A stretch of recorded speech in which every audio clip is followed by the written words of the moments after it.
انہوں نے اپنا لعاب دہن جو ہے وہ ان کے منہ میں ڈالا ہے. جیسے ہی لعاب دہن جو ہے وہ ان کے منہ میں ڈالا تو انہوں نے اپنی آنکھیں کھول دی. تو یہ وہ شخصیت ہیں کائنات کی سب سے پہلی کہہ سکتے ہیں کہ وہ شخصیت ہیں جنہوں نے ولادت کے بعد جب آنکھیں کھولی تو اپنی ماں کو نہیں دیکھا ہے، رسول اللہ صلی اللہ علیہ وسلم کا دیدار کیا ہے سب سے پہلا. تو ظاہر سی بات ہے جن کی آنکھیں ہی ان کے پر نور چہرے کے سامنے کھلی ہیں تو ظاہر ہے کہ پھر ان کی کیا علم ہے، کیا حکمت ہے، کیا ان کی با کمال شخصیت ہے ماشاء اللہ. تو مطلب ظاہر سی بات ہے کہ یہ ان کی کمال شخصیت کا ایک بہت بڑا پہلو ہے کہ یہ بھی ان کی شخصیت میں یہ چیز شامل ہوئی اس طرح سے.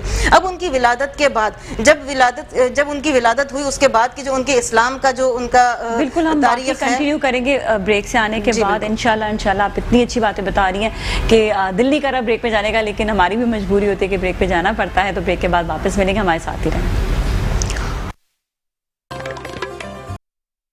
جی ناظرین، ایک بار پھر ہم آپ کے ساتھ موجود ہیں اور ہمارے ساتھ مہمان جو ہیں ان سے ہم گفتگو کریں. لیکن میں جہاں شاد سے کہوں گی کہ ہم بات کا جو ہے وہ کنٹینیو کریں، اور ہم بات کر رہے ہیں آج بہت ہی عظیم شخصیت حضرت علی رضی اللہ تعالیٰ عنہ کے حوالے سے. اور آپ کو یہ بھی بتا دیں کہ آج ان کی جو ہے وہ ولادت ہے، تو اتنا خوبصورت اور پیارا دن ہے، جمعہ مبارک ہے آج ویسے بھی، اور اس کے حوالے سے ہم بات کرتے ہیں کہ ان کی پرسنالٹی، ان کی شخصیت اتنی متاثر کرنے والی، اور ساتھ میں ان کے بہادری ان کے اندر، مطلب یہ ہم سب چیزیں انسان جو ہے وہ سیکھتا ہے، سمجھتا ہے. تو اس لیے ہم آپ سے آج جاننا چاہ رہے ہیں ان کے حوالے سے، تاکہ ہم ان کی پرسنالٹی سے متاثر ہوں اور زیادہ ان کو جو ہے ان کو ہم فالو کرنے کی کوشش کریں. جی اعوذ باللہ من الشیطان الرجیم، بسم اللہ الرحمن الرحیم.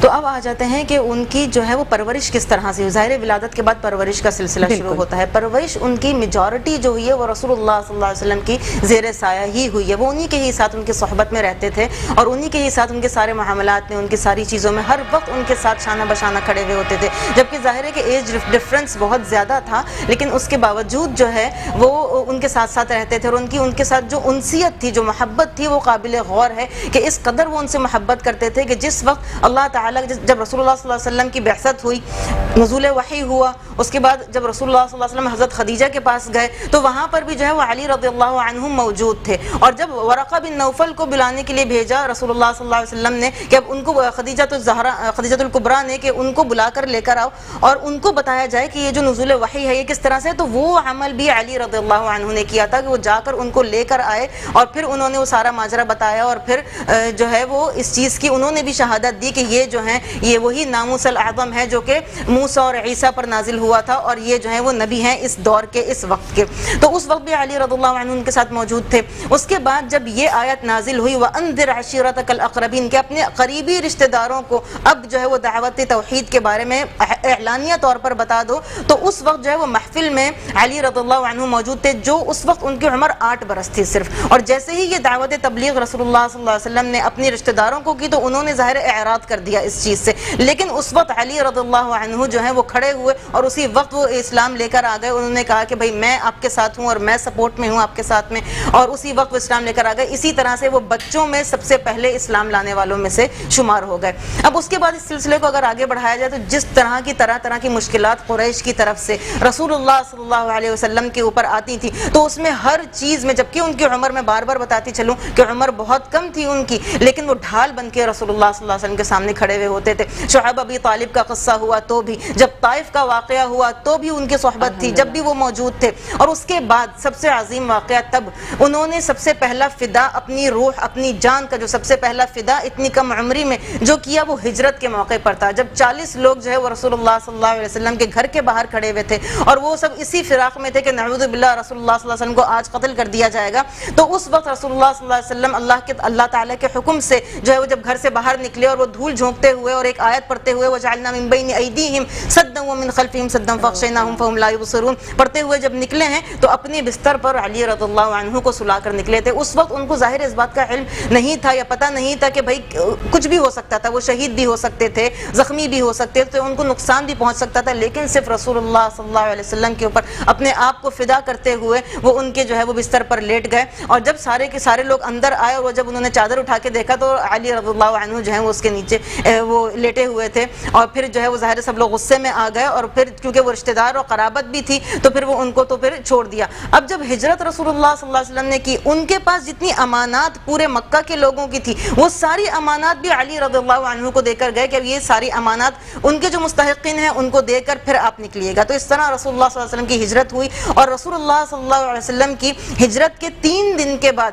علی رضی اللہ عنہ پیدل مدینہ کی طرف روانہ ہوئے، اور جس وقت وہ قباء کے مقام پہ پہنچے تو رسول اللہ صلی اللہ علیہ وسلم نے انکار کر دیا تھا آگے بڑھنے سے کہ جب تک علی بن ابی طالب رضی اللہ عنہ نہیں پہنچ جاتے میں آگے نہیں بڑھوں گا۔ تو قباء اور مدینہ کے درمیان، یعنی کہ مدینہ جو اس وقت بیسک، اب تو سارا ایک ہو گیا ہے لیکن اس وقت الگ الگ تھا، تھوڑا اور آگے تھا، تو قباء کے موقع پر رسول اللہ صلی اللہ علیہ وسلم ان کا ویٹ کر رہے تھے، ان کا انتظار کر رہے تھے۔ وہ پہنچے ہیں، جس وقت وہ پہنچے ہیں تو ان کے پاؤں مبارک میں چھالے پڑے ہوئے تھے، کیونکہ وہ پیدل مکہ اور مدینہ میں ابھی اگر آپ بائی کار ٹریول کریں تو 4 گھنٹے لگتے ہیں، تو پیدل آپ سوچ سکتے ہیں کہ کتنے دن لگے ہوں گے اور کیا عالم ہوگا، وہ پورا کا پورا ریگستان ہے، تو وہ پیدل کھانے کے خوراک کا مسئلہ، بہت کسی بھی کوئی بھی چیز ایسی باتیں مہیا نہیں، اور وہ صحرا ہے اور اتنی شدید گرمی ہوتی ہے وہاں پہ۔ میں بہت اچھے طریقے سے اس وقت آپ کو بتاتے ہوئے فیل بھی کر سکتی ہوں کہ وہ راستہ آج بھی اتنا مشکل راستہ ہے کہ جب وہ گزرتے ہیں تو وہ ساری چیزیں دماغ میں جو ہے وہ گھومتی ہیں کہ یہ وہ راستے ہیں جہاں سے ہم آج اتنی آسانی سفر کر سکتے ہیں، لیکن ان لوگوں نے کس طرح سے یہاں سے سفر کیا ہوگا۔ جب وہ وہاں پہنچے تو ان کے پاؤں میں چھالے تھے۔ سب سے پہلی ملاقات ان کے عمر بن الخطاب سے ہوئی، وہ لے کر ان کو رسول اللہ صلی اللہ علیہ وسلم کے پاس گئے، ان کی ملاقات ہوئی، انہوں نے ان کے چہرے مبارک کو دیکھا تو فوراً گلے لگا لیا، ان سے معانقہ کر لیا اور بہت خوشی کا اظہار کیا، اور پھر یہ سارا قافلہ مسلمانوں کا، صحابہ کرام کا، مہاجرین کا جتنا بھی قافلہ ہے وہ پھر مدینہ پہنچا۔ اور جب وہ مدینہ پہنچا تو پھر اب مدینہ سے جو ہے وہ ساری کی ساری جتنی بھی دعوت تبلیغ ہے، دعوت اسلام ہے، مدینہ منورہ جو ہے وہ اس وقت جو ہے وہ اسلام کا عاصمہ، اسلام کا کیپٹل قرار پایا۔ وہاں سے پھر ساری کی ساری دعوت تبلیغ جو ہے وہ اسٹارٹ ہوئی، اور رسول اللہ صلی اللہ علیہ وسلم نے اپنے جتنے بھی جو سفیر تھے ان کو ڈفرینٹ ملکوں میں بھیجا تاکہ دعوت تبلیغ کو کر سکے۔ خالد بن الولید جو ہیں وہ سیف اللہ المسرور، اللہ تعالیٰ کی تلوار ہیں، ان کو جو ہے وہ ایک یمن کی طرف بھیجا۔ جب سارے لوگ اسلام لانے لگے تو یمن والے ابھی تک اسلام نہیں لے کر آتے، قبیلت حمدان تھے وہ، تو وہ ابھی تک اسلام نہیں لے کر آئے تھے، اور وہ کسی کی بات نہیں مان رہے تھے، نہیں سن رہے تھے، کیونکہ رسول اللہ صلی اللہ علیہ وسلم نے یہ بات بولی، انا مدینۃ العلم وعلی بابها، میں علم کا شہر ہوں اور علی رضی اللہ عنہ جو ہے وہ اس کا دروازہ ہیں۔ تو ظاہر ہے کہ اس کی کیا اس کی تھاٹ ہے، وہ یہاں سے بھی ہمیں اس چیز کا سبق ملتا ہے کہ ذات المعاد ایک کتاب ہے، اس میں بہت تفصیل سے یہ چیز لکھی ہوئی ہے کہ جب رسول اللہ صلی اللہ علیہ وسلم نے یمن علی رضی اللہ عنہ کو بھیجا تو انہوں نے جب اپنا جا کے خطبہ کیا وہاں پہ تو اسی وقت پورا قبیلہ وہ مسلمان ہو گیا۔ تو ان کی کیا حکمت اور دانائی تھی، ظاہر سی بات ہے وہ مطلب ہم سوچ بھی نہیں سکتے، ہم تصور بھی نہیں کر سکتے۔ اس کے بہت سارے میں ایگزامپلز آپ کو ابھی آگے دوں گی، یہ قصہ جب میں آپ کو اختتام کی طرف لے کر جاؤں گی تو میں ان کے کچھ ایسے بھی واقعات آپ کو بتاؤں گی جس سے کہ ان کی حکمت اور دانائی کا جو ہے وہ ہم کو سبق ملتا ہے اور ہم کو پتہ چلتا ہے کہ کتنی ان کی حکمت اور دانائی تھی۔ اس طریقے سے یمن میں بھی اسلام پھیل گیا۔ اب اگر آگے بڑھیں تو اب جو ہے وہ 2 ہجری میں پھر رسول اللہ صلی اللہ علیہ وسلم نے ان کی شادی جو ہے وہ فاطمہ الزہرا سے کروا دی، اور ظاہر کائنات کی سب سے حسین جوڑی، سب سے خوبصورت جوڑی، کہ وہ خود ان کی شکل بھی ماشاءاللہ دکھنے میں بھی وہ بہت زیادہ خوبصورت تھے اور فاطمہ الزہرا بھی دکھنے میں بہت زیادہ خوبصورت تھی، اور انہوں نے ان کے ساتھ ان کی شادی کروائی جو کہ دنیا کی مثالی جو ہے وہ میاں بیوی کی جوڑی ہے۔ اور اگر ہم لوگوں کو کوئی بھی سبق لینا ہے تو ہم اب زندگی کس طریقے سے گزارتے ہیں، کس طرح سے ازدواجی زندگی ہونی چاہیے، کس طرح سے ایک مسلمان مرد کی زندگی ہونی چاہیے، ایک مسلمان عورت کی زندگی ہونی چاہیے، ان کی زندگی کو پڑھ کر جان کر ہم کو اس چیز کا سبق ملتا ہے کہ کس طرح سے ہمیں اپنی زندگی گزارنی چاہیے، جو کہ آج کے دور کے لیے بہت امپورٹنٹ ہے۔ ایک اور چیز میں اس میں یہ بتاتی چلوں کہ جہاں تک القاب کی بات ہوتی ہے، لقب کی بات ہوتی ہے، تو علی رضی اللہ عنہ کے بہت سارے القاب، کچھ ان کی ماں نے دیے، کچھ رسول اللہ صلی اللہ علیہ وسلم نے دیے، کچھ ان کے چاہنے والے صحابہ کرام نے دیے۔ تو سب سے پہلا جو ان کو لقب ملا، اور ان کی جو والدہ تھیں فاطمہ بنت اسد، رسول اللہ صلی اللہ علیہ وسلم ان کو اپنی ماں کے درجے پہ سمجھتے تھے، اور ان کو رسول اللہ صلی اللہ علیہ وسلم نے جب ان کی وفات ہوئی تھی تو اپنا جو ردا تھا، اپنا جو کرتا تھا، وہ ان کو ایز جو ہے وہ کفن ان کو پہنایا تھا۔ تو یہ اعزاز بھی ان کو حاصل ہے کیونکہ انہوں نے اس بات کی خواہش کی تھی تو ان کو اپنا جو ہے وہ کرتا ان کو پہنایا تھا۔ تو ان کی یہ خواہش تھی کہ علی نام نہ رکھا جائے، حیدرہ رکھا جائے، حیدر الکرار، جیسے کہ ان کا لقب ہم لوگوں کو سب کو پتا ہے، جس کا مطلب ہے شیر، وہ شیر جو بار بار پلٹ کے وار کرتا ہے اور پیچھے نہیں ہٹتا ہے، وہ والا شیر۔ تو یہ ان کا ایک لقب ہے۔ ایک اور ان کا لقب ہے، جب رسول اللہ صلی اللہ علیہ وسلم مسجد میں داخل ہوئے اور وہ زمین پر لیٹے ہوئے تھے تو ان کے چہرے مبارک پہ تھوڑی سی مٹی لگ گئی تھی، تو رسول اللہ صلی اللہ علیہ وسلم نے ان کو بولا یا ابو تراب، کہ اے مٹی کے باپ۔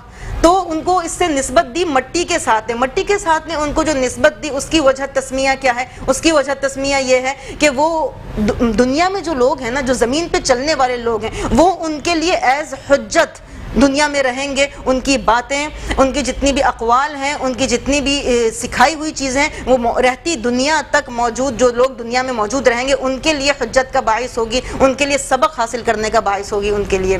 الحمدللہ ماشاءاللہ سے بہت اچھی آپ جو ہے گفتگو کر رہی ہیں. ہم ضرور جانیں گے جو رشتہ میاں بیوی کا ہوتا ہے اس میں سب سے امپورٹنٹ جو باتیں ہوتی ہیں وہ ضرور ہم جانیں گے. کس طرح سے حضرت علی اور بی بی فاطمہ کا جو رشتہ ہے وہ تھا، تو آپ ضرور اس کے حوالے سے بیان کریں. بسم اللہ الرحمن الرحیم. جب رسول اللہ صلی اللہ علیہ وسلم کے پاس علی رضی اللہ عنہ اس خیال سے آئے کہ میں اپنے آپ کو پیش کرتا ہوں اس چیز کے لیے کہ آپ اپنی بیٹی سے میری جو ہے وہ نکاح پڑھوا دیں، تو انہوں نے اسی وقت فوری طور پر اس چیز کی حامی نہیں بھری اور جو ہے وہ ان کو تھوڑا سا انتظار کرنے کے لیے کہا.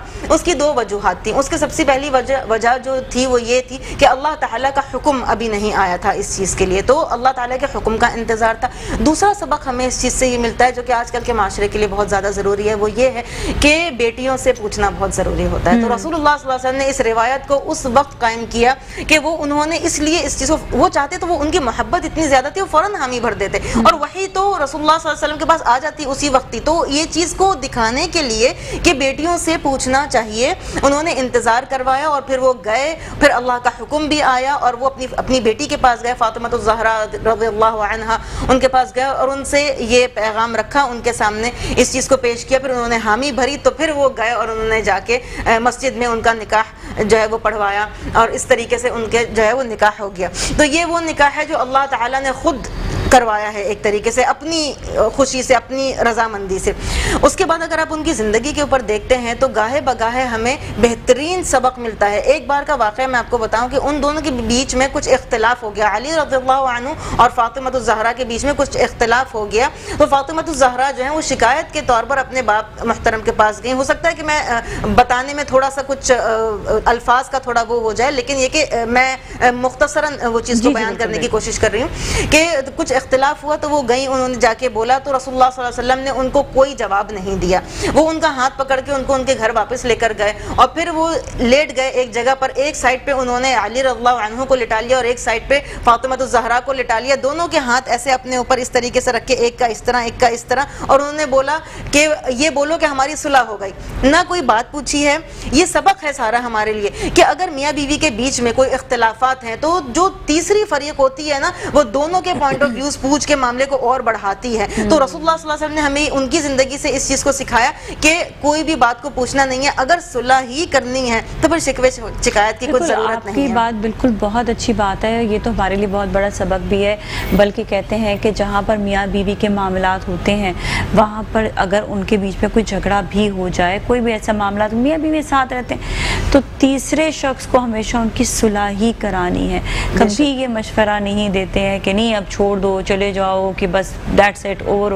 یہ مشورہ میں آپ کو سیریسلی بتاؤں کبھی آپ زندگی میں کسی کو نہیں، کیونکہ یہ بڑا ہی ایک غلط اس میں زمرے میں بھی آ جاتا ہے اور گناہ میں بھی آ جاتا ہے کہ آپ ایک رشتے کو توڑ رہے ہیں. جو اللہ تعالیٰ نے رشتہ بنایا ہے اس کو آپ توڑ رہے ہیں. آپ کا یہ جملہ بھی آپ کے منہ سے نہیں آنا چاہیے.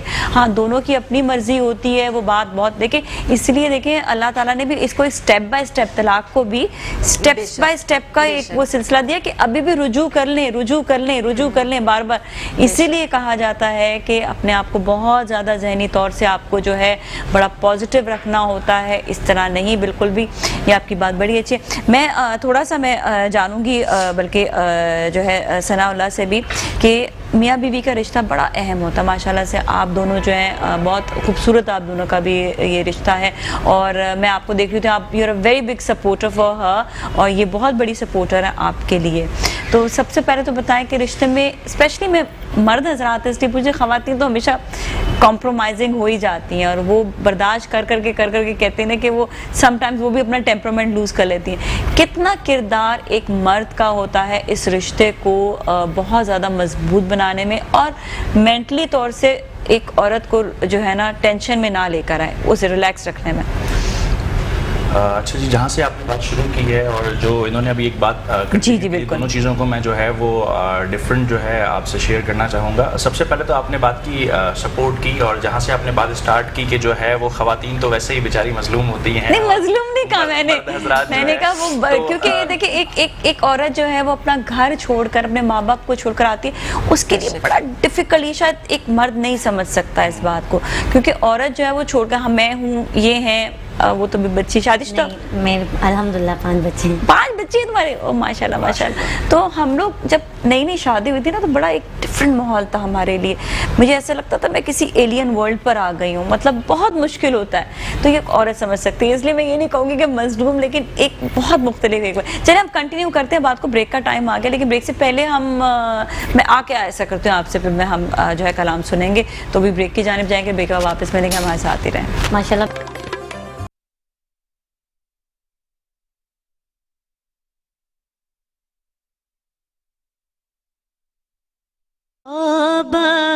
محبت میں اپنی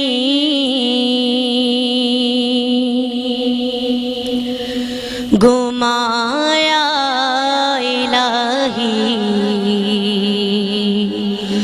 محبت میں اپنی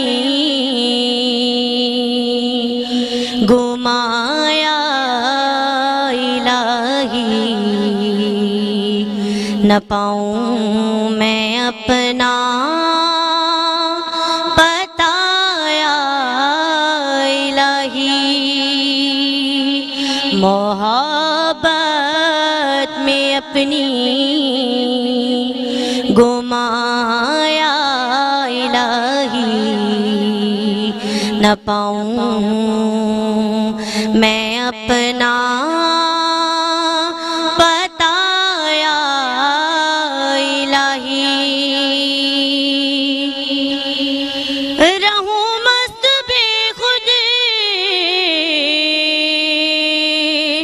میں تیری ولا میں، ہاں رہوں مست بے خود، میں تیری ولا میں، پلا جام ایسا پلایا الہی، پلا جام ایسا پلایا الہی، نہ پاؤں میں اپنا بتایا الہی. اور میرے کاش گرتے رہے اشک ٹپ ٹپ، ہاں میرے کاش گرتے رہے اشک ٹپ ٹپ، تیرے خوف سے یا خدایا الہی، تیرے خوف سے یا خدایا الہی، نہ پاؤں میں اپنا بتایا الہی، محبت میں اپنی گمایا الہی، محبت میں اپنی گمایا الہی، نہ پاؤں میں اپنا بتایا الہی. سبحان اللہ سبحان اللہ. اور آج ہم بات کریں جہان سے بھی اور ساتھ میں ثناء اللہ صاحب بھی ہیں, اور ہم بات کر رہے تھے میاں بیوی کے رشتے کے حوالے سے. تو کیا کہیں گے ثناء اللہ؟ آپ سپورٹ کی بات کر رہی تھیں اور وہیں سے شروع کروں گا کہ آپ نے بالکل صحیح کہا کہ کسی بھی فیمیل کے لیے, کسی بھی عورت کے لیے, جب وہ اوبیسلی اپنے ماں باپ کا گھر چھوڑ کے جو ہے وہ ایک دوسرے گھر میں جاتی ہے تو اس کے لیے تمام تر چیزیں بالکل نئی ہوتی ہیں. ماحول نیا ہوتا ہے, لوگ نئے ہوتے ہیں, لوگوں کی سوچ نہیں ہوتی ہے. تو ایک ہسبینڈ کے لیے, ایک میل کے لیے جو ہے وہ اس رشتے کو لے کے چلنا, جو ہم کہتے ہیں کہ اکثر کہا جاتا ہے کہ ایک عورت ہی ہوتی ہے جو گھر جو ہے وہ سنوارتی بھی ہے, بگاڑتی بھی ہے. میں اس بات سے تھوڑا سا جو ہے وہ پارٹلی ڈینائی کرتا ہوں. میں یہ سمجھتا ہوں کہ ایک مرد جو ہوتا ہے وہ اگر چاہے تو گھر کو بہت اچھا بنا سکتا ہے اور چاہے تو خراب کر سکتا ہے. عورت کو بہت زیادہ سپورٹ ہوتی ہے ہسبینڈ کی طرف سے. سملرلی اسی بندے کی طرف سے, اسی بیٹے کی طرف سے ماں کو بھی سپورٹ کی ضرورت ہوتی ہے, بہنوں کو بھی سپورٹ کی ضرورت ہوتی ہے. تو جب ایک عورت اپنا گھر چھوڑ کے دوسرے گھر میں آتی ہے تو obviously سب سے پہلے آپ کو اس کی فیلنگز کا خیال رکھنا ہے, اس کی سوچ کا خیال رکھنا ہے, لیکن ساتھ ہی ساتھ اس کی مینٹالٹی کو انڈرسٹینڈ کرتے ہوئے اپنے گھر والوں کی مینٹالٹی کو بھی اس کو انڈرسٹینڈ کروانا ہے. اور اس کی مینٹالٹی کیا ہے وہ اپنے گھر والوں کو انڈرسٹینڈ کروانا ہے, جو کہ بہت زیادہ ضروری ہوتا ہے, جو آج کل انفارچونیٹلی لوگ نہیں کرتے. میل حضرات, مرد حضرات جو ہے وہ نہیں کرتے, جس کی وجہ سے ڈفرنٹ جو ہے وہ مسئلے مسائل آپ کو بھی اندازہ ہے کہ ہمارے معاشرے میں بہت جو ہے وہ ہمیں فیس کرنے پڑتے ہیں. اور خاص کر جو ہے وہ ساس بہو کے جھگڑے یا نند اور بھابھی کے جھگڑے, اس میں بھی بڑا مرد کا کنٹریبیوشن ہوتا ہے کہ وہ مطلب اپنی ماں کو بھی اتنی ہی اہمیت دے جتنی وہ بیوی کو دے رہا ہے, یا وہ اپنی بیوی کو بھی اتنی اہمیت دے جتنی ماں کو دے رہا ہے. بیلنس رکھنا یہ مرد کے لیے بہت زیادہ ضروری ہوتا ہے. اکثر یہ ہوتا ہے کہ وہ اس کا جھکاؤ یا پھر تو بہت زیادہ والدہ کی طرف چلا جاتا ہے یا بہت زیادہ بیوی کی طرف چلا جاتا ہے. تو جب تک وہ بیلنس نہیں رکھے گا, یہاں پر ہمیں لگتا ہے کہ کوئی نہ کوئی جو چیز کی وہ کمی جو ہے نا, وہ کوئی کہتا ہے نا کہ بہو بری ہے, تو میں کہتی ہوں بہو نہیں بیٹا برا ہوتا ہے اصل میں, کیونکہ بیٹا مینج نہیں کر پا رہا چیزوں کو. ہاں, میں ویلیو ایڈیشن کرنا چاہوں گا. اللہ پاک نے جو ہے نا وہ ہر انسان کو مختلف بنایا ہے. اللہ پاک نے ہمارے اگر ہاتھ میں جو ہے وہ 4 انگلیاں دی ہیں تو وہ مختلف ہیں, ان کے سائزز بھی مختلف ہیں. ہر انسان کی مینٹالٹی ڈفرینٹ ہے, اس کی سوچ ڈفرینٹ ہے. اللہ پاک نے کسی کو بہت زیادہ سوچ دی ہے, بہت زیادہ پازیٹیو سوچ دی ہے, کسی کو بہت زیادہ نیگیٹو سوچ دی ہے. اللہ پاک نے ہر انسان کو ڈفرینٹ بنایا ہے. تو آپ جو ہیں اپنی والدہ کو بھی انڈرسٹینڈ کرتے ہیں, آپ اپنی وائف کو بھی انڈرسٹینڈ کرتے ہیں. اس کی مینٹالٹی ڈفرینٹ ہے, اس کی مینٹالٹی ڈفرینٹ ہے, تو اس کو انڈرسٹینڈ کر کے بیسکلی آپ نے برج کا کام کرنا ہے اور جا کے اپنے گھر والوں کو گائیڈ کرنا ہے کہ شی از دا پرسن جو اپنا سارا گھر چھوڑ کے, اپنے معاملات چھوڑ کے, اپنی آسائشیں چھوڑ کے, اپنے پیرنٹس کو چھوڑ کے یہاں آئی ہے.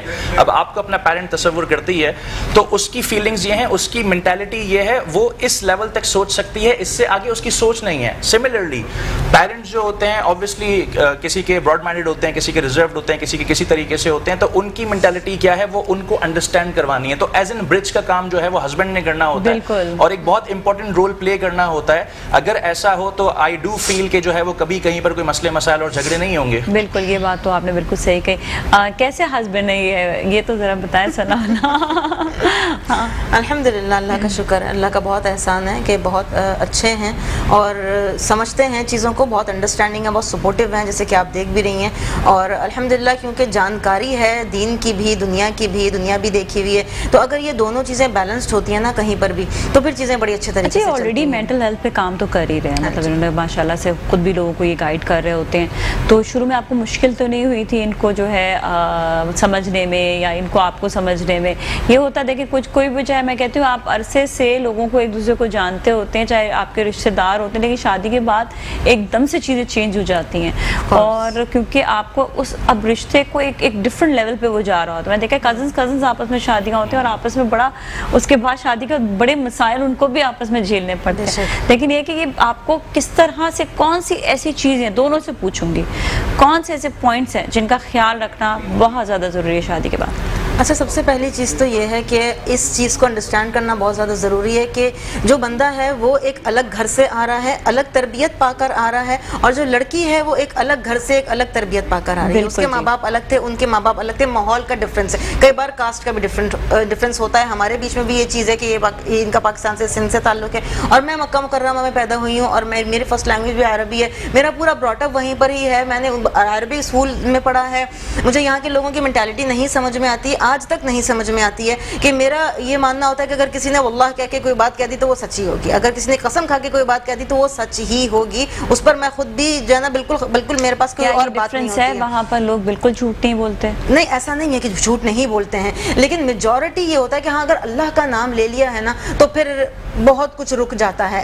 ایسا مکہ کی بات کروں گی میں, جدہ کی نہیں کر رہی, ریاض کی نہیں کر رہی ہوں, کیونکہ میرا براٹ اپ جو مکہ مکرمہ میں ہوا ہے, تو وہاں کے لوگوں کی اس طرح بھی ہمارے یہاں پر بڑا ڈفرینس ہے کہ اگر آپ ملتان چلے جائیں بالکل الگ ہے, اگر آپ جو ہے کے پی کسی مردان چلے جائیں وہاں پر الگ ہے, بالکل لوگوں کی سوچ الگ ہے, ہر ایک جگہ کی اپنی ایک سوچ ہوتی ہے, ایسی سوچ ہوتی ہے. ہاں, تو مطلب اسی طریقے سے تھا کہ ظاہر ہے کہ ان کا ایک الگ براٹ اپ ہے, میرا ایک الگ براٹ اپ ہے, اور اس چیز کو جب پہلے ہی انڈرسٹینڈ کر لیا کہ بھائی ہم دونوں ایک الگ الگ جگہوں سے آ رہے ہیں, تو پھر چیزیں بہت زیادہ آسان ہو جاتی ہیں سمجھنا کہ بھائی اگر کوئی غلطی نہیں ہوتی ہے کسی سے, صرف جو ہے وہ ڈفرنٹ رائے ہوتی ہے انسان کی, کیونکہ کوئی بھی انسان غلط نہیں ہوتا ہے. ہر انسان کو جو اپنی رائے ہے وہ صحیح لگ رہی ہوتی ہے, چاہے وہ اگلے کے لیے غلط ہی کیوں نہ ہو, لیکن وہ اپنے آپ کو صحیح سمجھ رہا ہوتا ہے, تبھی تو اس کی وہ پوائنٹ آف ویو ہوتا ہے, تبھی تو اس کی وہ رائے ہوتی ہے. تو اس چیز کو سمجھنا چاہیے کہ کوئی چیز غلط نہیں ہوتی. ہو سکتا ہے آپ کا غلط کسی اور کا صحیح ہو, اور کسی اور کا صحیح آپ کے لیے وہ بہت زیادہ غلط ہو, تو اس چیز کو انڈرسٹینڈ کرنا سب سے زیادہ ضروری ہے. دوسری چیز سب سے اہم, اس سے بھی زیادہ اہم چیز یہ ہے کہ اگر سیرت النبی کو صلی اللہ علیہ وسلم کو صحیح طریقے سے پڑھا ہو,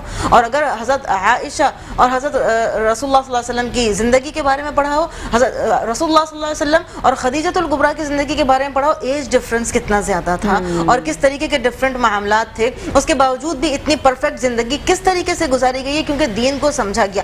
کائنات کو بنانے والے اللہ تعالیٰ ہیں, اور اللہ تعالیٰ نے ہی اس نظام کو پورا کا پورا بنایا ہے. اگر اس نظام کو پورا سمجھ لیں گے نا کہ نظام کس طریقے سے ہے, کیونکہ عقل بھی اللہ کی بنائی ہوئی ہے, مشاعر جو ہیں, جو جذبات ہیں, ایموشنز ہیں, وہ بھی اللہ تعالیٰ کے بنائے ہوئے ہیں. تو جب سب کچھ اللہ تعالیٰ نے ہی بنایا ہے, اور اللہ تعالیٰ نے قرآن حکیم جس کا موضوع انسان ہے, اللہ تعالیٰ نے بتا دیا ہے کہ ازدواجی زندگی کو کس طریقے سے گزارنا ہے. پوری کی پوری ایک سورت النساء, عورتوں کے نام سے, نساء مطلب عورتیں, اور پھر ایک سورت الطلاق, جس میں طلاق کے نام سے پوری کی پوری سورت نازل ہے. سورت البقرہ میں سارے کے سارے احکامات ہیں. اگر اس کو پڑھ لیا جائے تو زندگی بہت زیادہ آسان ہو سکتی ہے, اس میں کوئی کسی بھی قسم کی کوئی پرابلم آئے گی نہیں. ایک باریکی موجود ہے. وہ کیسا دین ہوگا جو کہ آپ کو واش روم جانے کا بھی طریقہ بتا رہا ہے, تو سوچیں کیا اتنے بڑے معاملات کے طریقہ, سونے کا الگ طریقہ بتا رہا ہے. ایک ایک چیز بیٹھنا کیسے ہے, اٹھنا کیسے ہے, کہ آپ کو سوتے وقت کہاں اپنا ہاتھ رکھنا ہے. اگر اتنی باریکیاں ہیں تو کیا اتنے بڑے رشتے کی باریکیاں نہیں ہوں گی. اور اس میں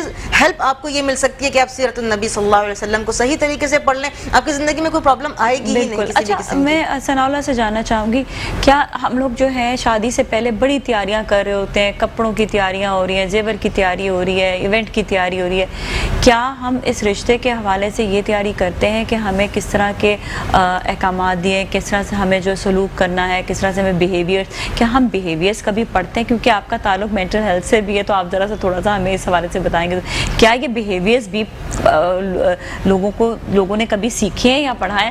آئی ڈونٹ تھنک سو میں نے کبھی کوئی ایسا شخص دیکھا ہو یا لڑکی دیکھی ہو کہ کبھی کسی نے پڑھا ہو کہ شادی کے بعد ہمیں بیہیو کیسے کرنا ہے. یہ کیا کبھی ایسا ہوا ہے؟ انفارچونیٹلی ہم لوگ نہیں پڑھتے, اور نہ ہی ہمیں پڑھایا جاتا ہے, نہ ہی ہمارے بیسک ایجوکیشن کا یہ حصہ ہے جو ہونا چاہیے.